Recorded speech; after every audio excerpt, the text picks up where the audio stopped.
good evening to you wherever you are, good morning, depending on your time location. My name is Simiyu John, an advocate of the High Court of Kenya, practicing in the name and manner of Simiyu Law Chambers here in Kenya. Yes, over and above being an advocate, I am also a good student of history, and particularly political history of our country. I remember watching news when I was still a young boy in 2002, the campaigns of NAC, and how it went ahead to galvanize, to mobilize the population and gain power. I have never at any time in my life since then departed from my interest of following the political landscape of our country, the decisions, the political players, the effects and diseffects of any and everything that has been happening in our political scene for the last 26 or so years, 24 years to be precise. And something to note is that we are finding ourselves in a situation where we were at, our country was at, in 2002, when President Moi was departing from the presidency, and there was jostling from all over the place, political realignments, people changing formations, people changing parties, with the sole intention of being named the successor of President Moi by Moi himself. And the eventual, meltdown that happened once President Moi had picked on a political novice in the person of President Uhuru Kenyatta, who was then a member of parliament, nominated member of parliament, vis-a-vis a minister in his government. I am saying we are finding ourselves in a similar position because in as much as we are not looking at a political transition at the moment, because we are having an incumbent who is serving his first term, and constitutionally speaking, we know he still has one more term to go, and chances of him being removed from the power, from the position of the presidency, are a bit slim, going by what has been happening in the past. Nevertheless, we are also aware of the fact that there has been political movements jostled, especially by the Gen Z movement that happened in 2024, when the generation came up and said no to the supposed Finance Act of 2024. Ever since, political leaders or political, parasites, from whichever way you want to look at it from, have come up, wanting to, identify themselves with this movement. And as such, now there is growing belief in the political parlance of the opposition that they stand a greater chance of getting rid of President Ruto in the 2027 general elections, more than it has ever been with any other sitting president in time. So with all this that is happening now, and one of the things that happened immediately after the 2024 Gen Z movement was the impeachment of Rigathi Gachagua as the then deputy president, to be replaced by Kindiki, Professor Kindiki. And as expected, humanly speaking, the impeached, although it is a matter still in court, Deputy President Rigathi Gachagua came out guns blazing.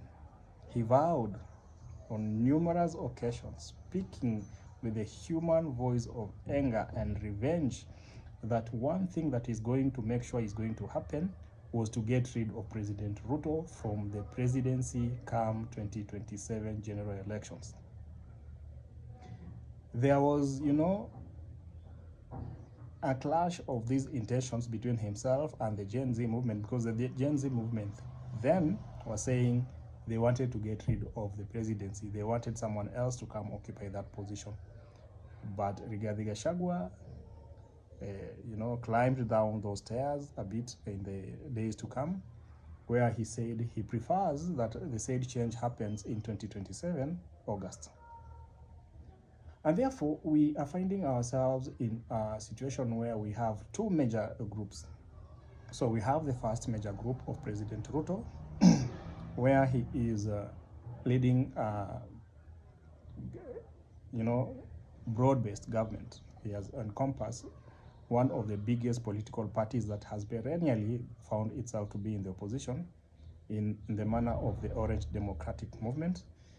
And on the other hand, we have the Linda Mwananchi, which is a splinter group of the ODM that is led by, the energetic Edwin Sifuna, as well as, His Excellency, so to speak, James Orengo, and the other, political titans who are surrounding them. On the one hand, as well as now the united opposition on the other side, that is led by Rigathi Gachagua, Kalonzo Musyoka, JB Muturi, Wamalwa, and there is Matiang'i, there is Senior Counsel, Martha Karua, and many other prominent political figures who have come together despite, still retaining their political formations and parties. They are saying they have a united stance of, taking over leadership of this country come 2027. So those are the political realignments that we have seen so far, and going by the standards of the day.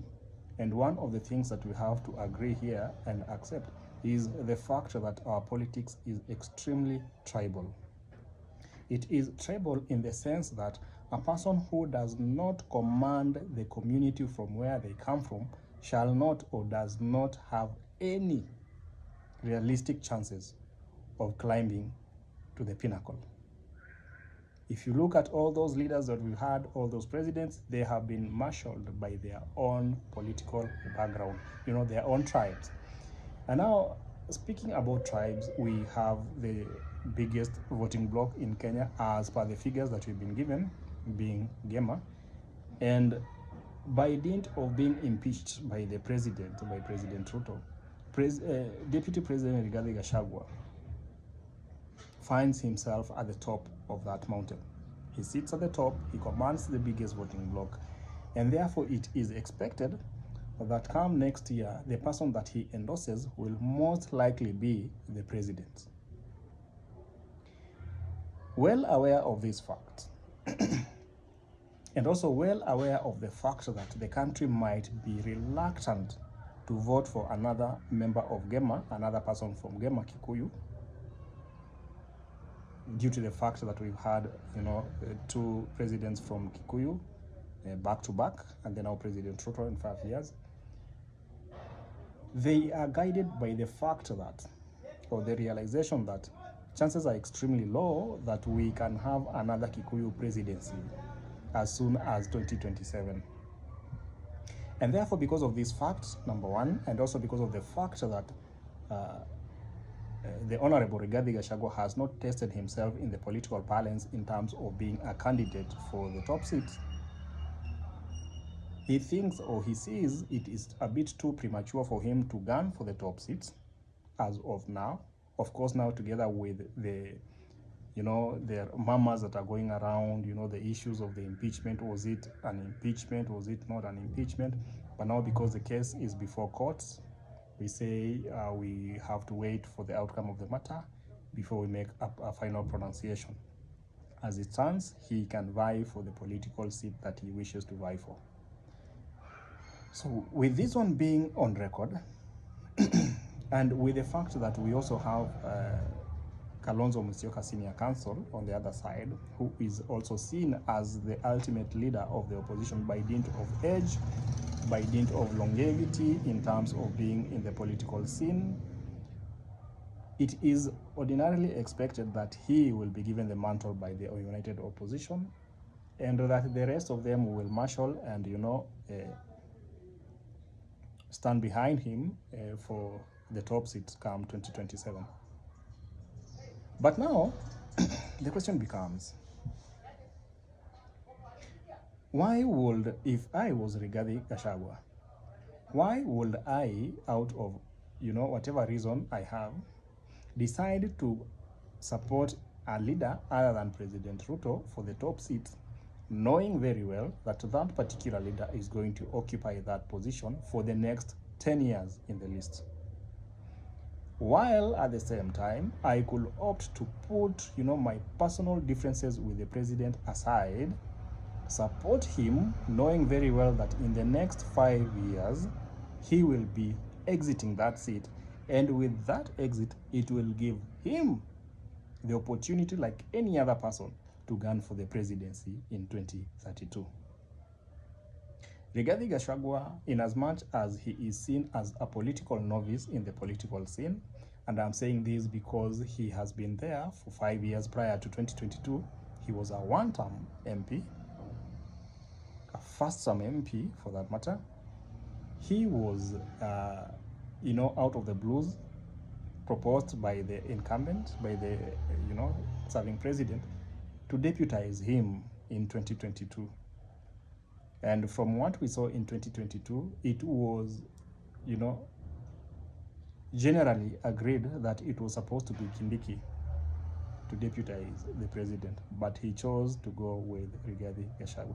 So Rigathi Gachagua is seen as a political novice because he has not tested himself time and again in the political scene, as compared to other political heavyweights, like in the people of Kalonzo Musyoka, in the people of President William Ruto, in the people of, the Moses Watangulas, in the people of, Kindikis, in the people of, the current MP of Kikuyu, Kimani Ichung'wah, and the likes of them. So going back to the point of why Rigathi would rather support President Ruto for a fresh term, another term, a final term of 5 years, is this. If he decides to support any other leader per President Ruto, that leader who is going to be supported will definitely go for 10 years. We have been treated to debacles in this country where you see, especially during the times of Raila Odinga and the MOUs that he used to sign with Kalonzo Musyoka. They would sign, MOU after MOU saying that I'll only lead for 5 years and then leave the position to you, support you for a second term, and then you also lead maybe for 5 years and then support a different candidate for another 5 years. I expect such a thing to come about in this political realignment of the united opposition. There are so many everyone's to be president, and time is not on their side. So definitely it is expected that maybe if Kalonzo Musyoka is supported, the MOU will say Kalonzo Musyoka for president for 5 years, 2027 to 2032. And then from 2032, he hands over power to someone else who will also go for 5 years. But in reality, there is no single person who, once they have tested the, trappings and the force that comes with the sitting on the position of the presidency, would in their sane mind say, I have served my 5 years, I have signed an MOU, I am going to hand it over to so and so. And remember, these agreements are not enforceable anywhere. You cannot enforce it. It's just an agreement, a gentleman's agreement that has been signed on a table saying, after the 5 years, I'll give it to so and so. So I am looking at a scenario where the Deputy President, Rigathi Gachagua, is well aware of this fact. He knows that once he has supported one of these other people and that person has gone ahead to win the presidency, chances are extremely low that that person will depart from the presidency after 5 years. And another thing that we need to realize here is that once a person has been given the presidency, coming towards the end of that presidency, there will be another person from within that administration. And by speaking about the administration, these are people who, are trusted by the president. Those are the people who will be front runners to succeed the president come that time. It is not guaranteed that because the political realignment of the day has Kalonzo Musyoka, has JB Muturi, has Senior Counsel Martha Karua, has Eugene Wamalwa, has Rigathi Gachagua, that if now Kalonzo takes over, that chances are in the kitchen cabinet it's going to be the rest of them. It can be someone out of the blues who's going to occupy that position. The rest of them can be in government, yes, but being, the most influential person is another thing. And because now of this realization, chances are that even come, 10 years after 2027, 2037, the person who had been supported by Rigathi Gachagua will not support Rigathi Gachagua for the presidency. And now it gives us a scenario where Rigathi Gachagua might end up waiting for 20 years before now he ascends to the presidency. He has, that powerful stab for the presidency. So because of this now, a politically sane Rigathi Gachagua should support President Ruto for the presidency of 2027. I am saying this looking at the elements of time. The Constitution says that a president shall hold that office for a term of 10 years at most. 5 years and then another 5 years and then you're out. So should President Ruto be re-elected under the support of Rigathi Gachagua next year, it means that come 2032, Rigathi Gachagua will have an almost equal chance like any other person to go for the presidency. So the only, impediment here will be the court cases that are before, the judiciary regarding his impeachment and whether or not they are constitutional. So the question here will be, politics is about making deals. You go behind another person, the politics of betrayal. Betrayal is the currency of politics. I expect Rigathi Gachagua, if he knows what he wants to be and if he wants to be the president in the least possible time of waiting, I expect him to go to President Ruto, speak to President Ruto, agree with President Ruto that he is going to support him in substance for a second term, the way President Kibaki and President Kenyatta did in 2000 and I think it was in 2007, just before the general elections of 2007. Remember, Uhuru Kenyatta was on the side of ODM. But a few months to the general elections, at KICC, out of the blues, we saw him there, endorsing the President Kibaki for a second term. And that is how President Kibaki had the strongest stab of the presidency in 2007. And when President Kibaki was leaving, he was amenable, he was friendly towards a presidency of Uhuru Kenyatta, and it came to pass. So history is replete of repeating itself. I expect the same thing to repeat itself this time around, where President Ruto will have a sit down with Rigathi Gachagua, put their political differences aside, and agree that there will be, a support from Gema, from Rigathi, for a second term of President Ruto.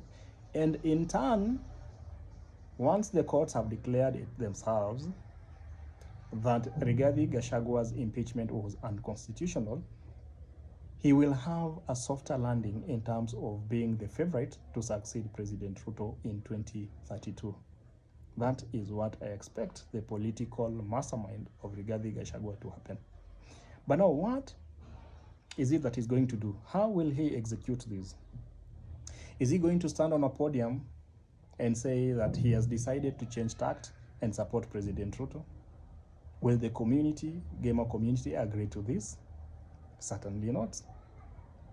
President Ruto is extremely unpopular on the ground in central Kenya, at least from what we see on social media and from political commentaries that we interact with on a daily basis. It might change, politics is about changing. A day in politics is a long, long time. But now, holding all factors constant, it is expected that come 2027, President Ruto will have lost the Mount Kenya votes. And because of that now, it will be extremely hard, it will be an uphill task for Rigathi Gachagua to go back to his community and tell them that he has decided to change, political realignments and support President Ruto for a second term. So how is he going to do this? How is he going to support President Ruto? His best support of President Ruto is to remain in the opposition, play as though he's a team member of the united opposition, but jeopardize the movement from within. How does he jeopardize the movement from within? Number one, by making sure that they stall in their decision making. The first and paramount question that we are being faced with here currently is who is going to be the presidential candidate of the united opposition.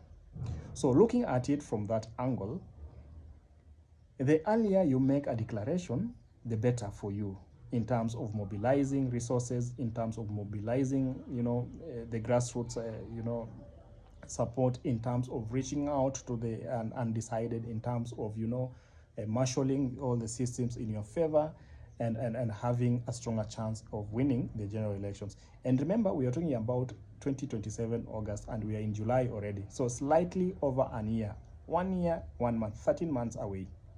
By this time, you are supposed to know already who is going to get the support of this other side, and then they have now these realignments, they have these setups, they have this formation on how they are going to stab for the presidency. But now, we are being treated to a scenario where Rigathi Gachagua is of the view, and he has said it publicly of late, that there is no need of hurrying, that they can wait even as late as next year, May 1st, because now that is the official time of the campaigns, and by the time you get to that time, all the contestants for all those positions are supposed to have forwarded their names to the IEBC. So he's saying that they can wait for May 1st, 2027 for them to declare a presidential candidate.